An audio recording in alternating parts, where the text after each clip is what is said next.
आपण फांगळी गावामध्ये आहोत. नमस्कार. नमस्कार. का 2 दिवसापूर्वी इथं अशी घटना घडली का पोलीस पाटलीन ज्या आहे जया कवटे त्यांच्यावर इथल्या काही लोकांनी हल्ला केला होता अशी तक्रार आली आहे आणि पोलीस आले होते, पोलिसांनाही मारहाण झाली. नक्की काय घडलं होतं त्या दिवशी? सर संदीप हेमा बुळे माझा मुलगा मोठा आणि हेमा धोंडुबुळे माझे मालक. तर ते दोघं बापल्या की हे स्टॉप बस स्टॉप हेच त्यांनी कोयता कुराड एका कोयता बापा कुराड होती आणि लेका कोयता होता. ते मला मारण्यासाठी घरी येत होतं. माझे मी तिथं वरती म्हणजे खोरीमध्ये राहते. तर माझा नातू इथं प्रवीण संदीप बुळे प्रवीण संदीप बुळेचा मुलगा प्रवीण संदीप बुळे तो संदीप बुळेचा मुलगा प्रवीण तो नातू इथं तुमचा? नातू माझा.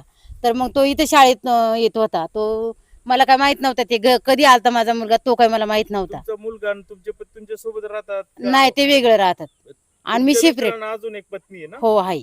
अच्छा, तुम्ही सेपरेट राहतात. हा मी मोठी आहे आणि त्यांना दुसरी एक बायको केली. ती दुसरी नंतर नंतर केली मी आधीची.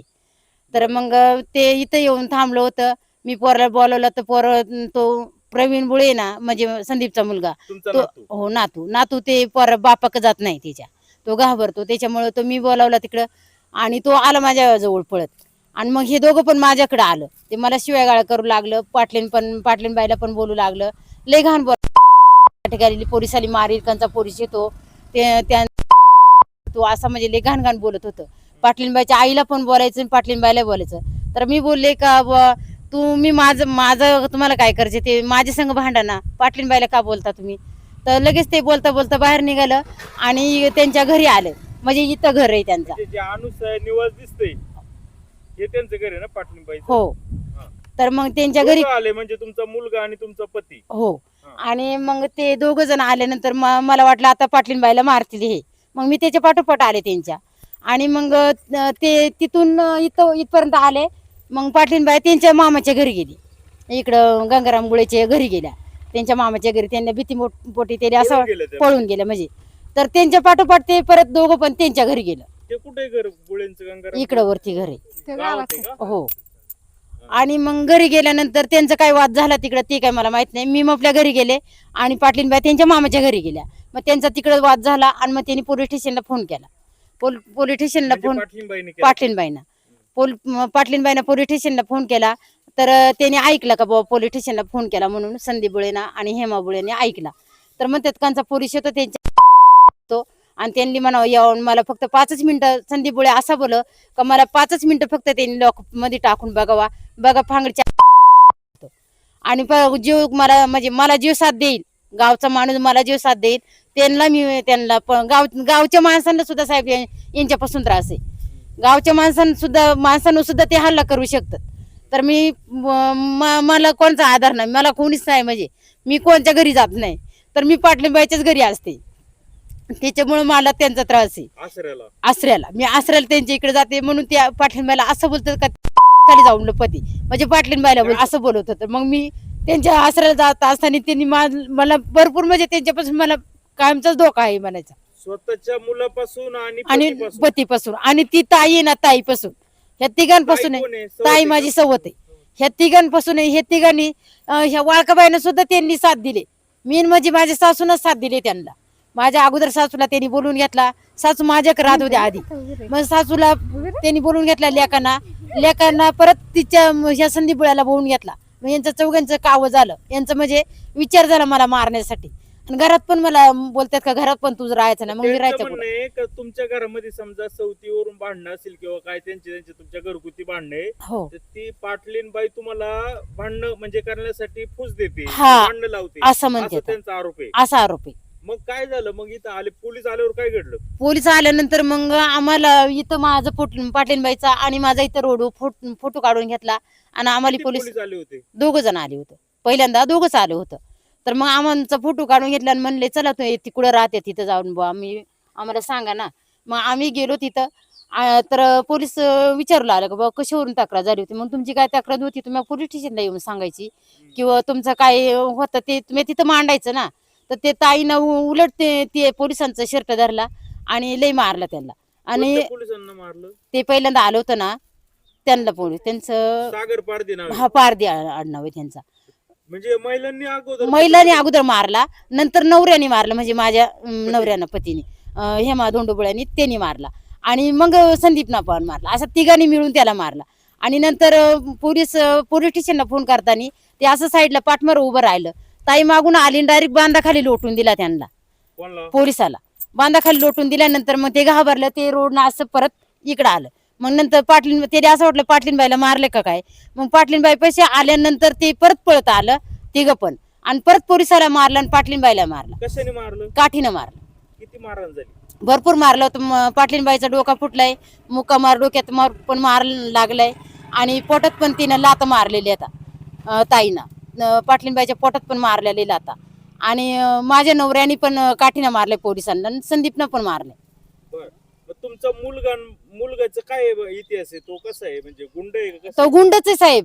त्यांनी गेल्या वर्षी पण मला ह्याच टायमाला पाटलीनबाई त्याच्या वेळेस गेल्या वर्षी ह्या टायमाला त्यांचा मूल वाया गेला होतं, जुन्नरला ऍडमिट होते. तर मग तेव्हा पण माझ्या घरी कोणीच नव्हता, तेव्हा पण मी एकटीच होते. तर तेव्हा पण मला एवढं मारला, इथंच मारलं होतं मला, हे स्टॉप पशीच मारला होता, एवढं मारलं होतं फार रक्तबांबळ झाली होती मी. तेव्हा पण मी केस केलेली त्याच्या नाव.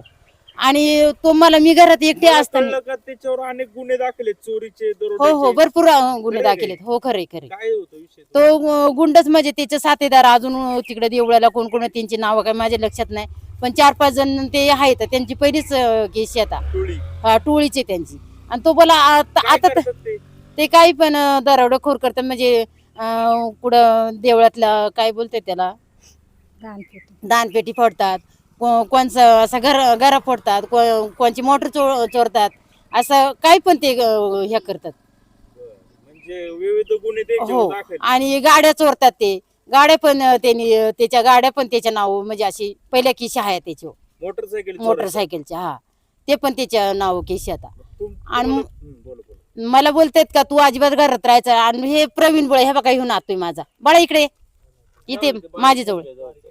तर त्याचं काय म्हणणं होता का माझं परता माझ्या ताब्यात द्या, मी द्यायला पण तयार होते, आता मी देणारच होते साहेब. पण माझं काय म्हणणं होतं, तू पोलीस स्टेशनला चल आणि माझ्याकडून तू पर मी तुला देते ना. हा तुमचा नातू आहे, हो. तो काही राहत नाही का वडिलांसोबत? वडिलांसोबत म्हणजे गेला तो 2 महिन्यापासून साहेब, मी बोललो त्याला सांभाळते, त्याची आई 2 महिन्याचा असताना टाकून गेले हे पोरगा. आणि मग तेव्हापासून मी सांभाळते, पण बाप जर कधी आलाच नाही तर तो बापाला कसं काय ओळखील, आणि आला तर तो गुडीत घेत नाही, तो शिव्या गाळ्या देतो, पोरला अशी हिसक पिसक करतो, मग तो जात नाही त्याच्याजवळ. आणि त्याचं म्हणणं आहे की ते पोरला तू शिकवतो, तू मला जवळ येऊन देत नाही. म्हणजे झाल्यापासून 2 महिन्यापासून हा तुमच्या सोबत माझ्यासोबतच आहे. तर तुमच्या मुलाचं काही लग्न झालं होतं तर पत्नी? ते लग्न नव्हतं झालं, त्यानं अशीच आणली होती, ह्या पोराची आई ना त्यानं अशीच आणली होती, ते काय लग्न बिग्न झालं नव्हतं. बरं जाऊ दे, तो पर्सनल विषय तो, ठीक आहे. बरं आता काय तुमच्या बहिणीला जे मारहाण झाली काय पाहिलं तुम्ही? तुम्ही होता का तिथं मारामारी झाली त्यावेळी? हा होते ना, पण मी जरा लांब होते त्यावेळेस. म्हणजे या केला त्यांनी आहे ना पकडल्याला दोघांनी मिळून, आणि एकाना काठी घातली, आणि ती बाई लाथा मारत होती. तर आम्हाला काय म्हणायचंय, तिचा गेल्या वर्षी नुकतंच सिजर झाला, अजून वर्ष पण झाला नाही, तिला काय झाला गेला तर त्याची जबाबदारी त्यांनी घ्यावा. बरं मग आता एवढं पोलिसांना मारहाण झाली किंवा तिला पाटलीनबाईंना पण मारहाण झाली, मग अजून पोलीस आले का, काय झालं का, तुम्ही गेले? नाही नाही, मग नंतर पोलीस आला ना, जास्त पोलीस आले? हा. हो दुसरी गाडी आली ती. मग हे मारहाण झाल्याच्या नंतर हे लोक काय म्हणत होते? तरी ते नाटकं बोलू होतं का आम्ही त्याला मारलंच नाही म्हणून. परत इथं पण ते याला आणलं, पंचनाम्याला आणलं होतं, तरी पण संदीप बुळे म्हणतो मी काही पाटलींना मारलंच नाही, असं तो खोटा बोलतो. आणि माझ्या नवऱ्याने ताईनं पोलिसाला मारला, पण तिनं अगोदर तिनंच गाऊन फाडली होती, आणि नंतर नवरा मागून पळत आला, ती नवऱ्यानंच तिच्या गाऊन फाडली, आणि तो असा बोलतो पाटला हो आणि पोलिसावर केस कर का यांनी माझी बळजबरी केली म्हणून. म्हणजे जे एक मदतीसाठी पोलीस आले होते त्यांनी आमची गाऊन फाडून विनयभंग केला, अशी खोटी तक्रार द्यायची होती. गाऊन फाडला होता का स्वतः तिने? तिनं नाही स्वतः, अगोदर तिनं फाडला, नंतर नवऱ्यानं फाडला तुमच्या पतीने? हो.